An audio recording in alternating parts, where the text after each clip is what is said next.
হরে Krishna everyone.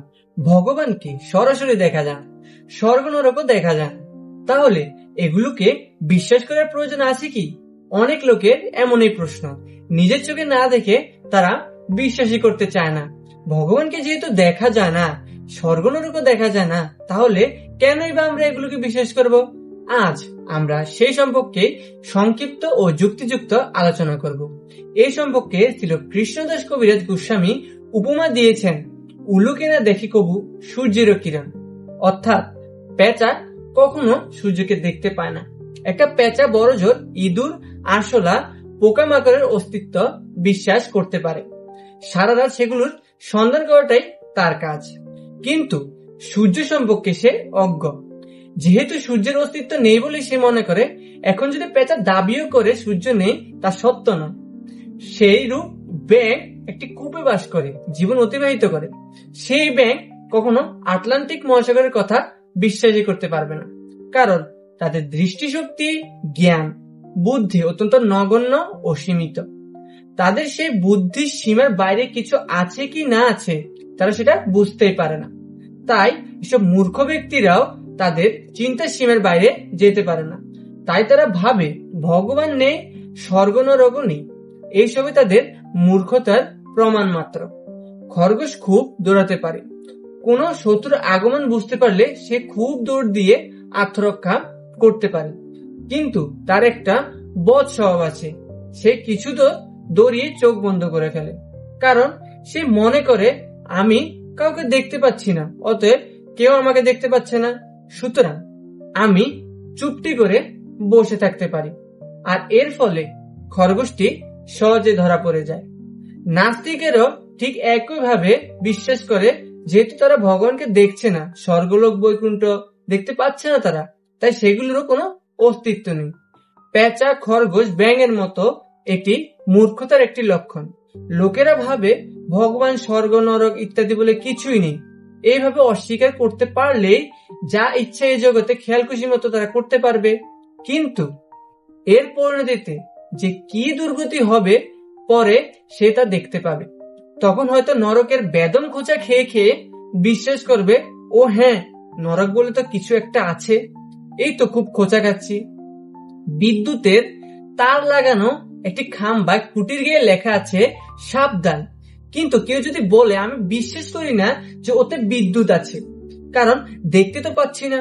কিন্তু সেরূপ দুর্বুদ্ধি করে সে যদি সেই খাম্বায় হাত লাগায়, অমনি বিদ্যুৎ শক খেয়ে সে বিশ্বাস করতে বাধ্য হবে, ও হ্যাঁ, বিদ্যুতের প্রতি সাবধান কথাটির একটি গুরুত্ব আছে বই কি।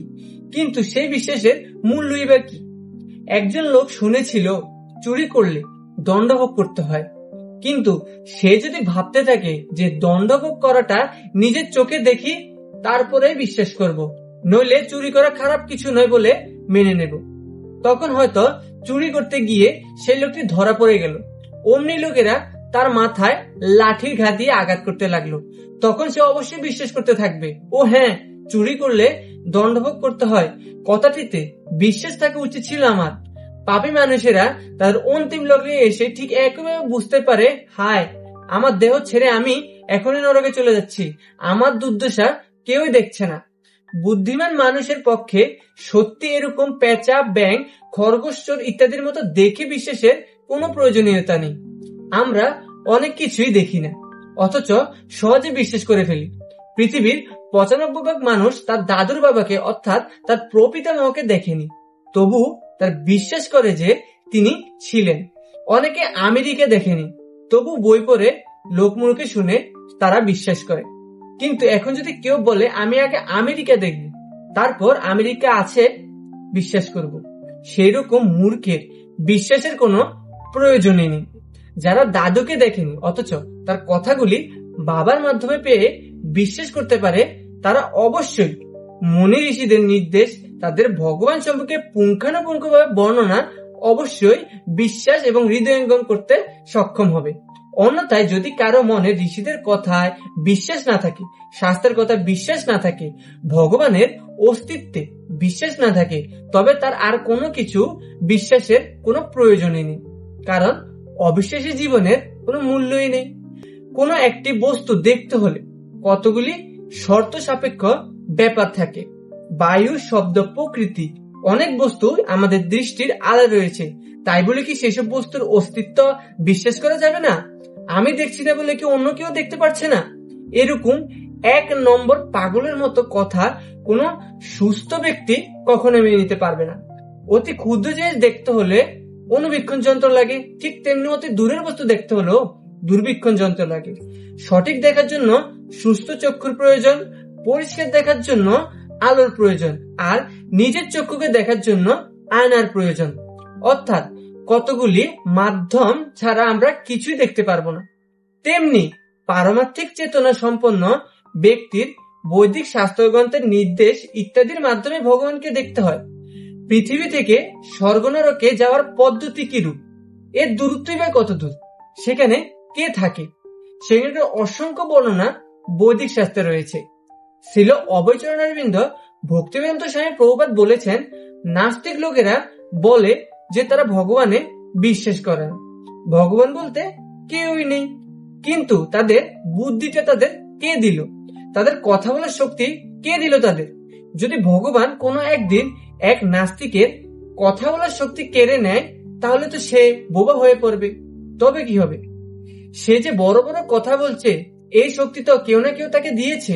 কোনো পাথর থেকে তো আর অটোমেটিক্যালি কথা বলার শক্তি আসেনি। বেদ, উপনিষদ, পুরাণাদি সকল শাস্ত্রে খুব সুন্দরভাবে ভগবানের রূপ, গুণ, লীলা, মহিমা এবং ভগবতত্তার প্রমাণ বর্ণনা রয়েছে। স্বর্গ নরক আদি চতুর্দশ ভুবন সহ জড় জগৎ আর চিন্ময় জগতের বিশদ বর্ণনা শাস্ত্রে রয়েছে। আমাদের কর্তব্য হলো গুরু পরম্পরা ধারায় অধিষ্ঠিত সদ্গুরুদেবের তত্ত্বাবধানে থেকে শাস্ত্র অধ্যয়ন করা, অথবা শাস্ত্র তত্ত্বদ্রষ্টা ব্যক্তির নিকট সঠিকভাবে শাস্ত্র অধ্যয়ন করা ও শ্রবণ করা। তাহলে আমরা সঠিক শাস্ত্র সিদ্ধান্ত অবগত হতে পারবো। আমাদের কর্তব্য এখানে শেষ নয়, আমাদের সন্তানদেরও ছোটবেলা থেকে গীতা, ভাগবত, রামায়ণের শিক্ষা প্রদান করা উচিত। তাহলে সকল সনাতনী প্রতিষ্ঠিত হবে আদর্শ সনাতনী হিসেবে। সমগ্র জগৎজীবের কল্যাণ হোক। হরে কৃষ্ণ। ভিডিওটি ভালো লাগলে কৃপা করে শেয়ার করবেন এবং পারমার্থিক কাজে লেগে পড়বেন। জয় শ্রীল প্রভুপাদ, জয় গুরু মহারাজ।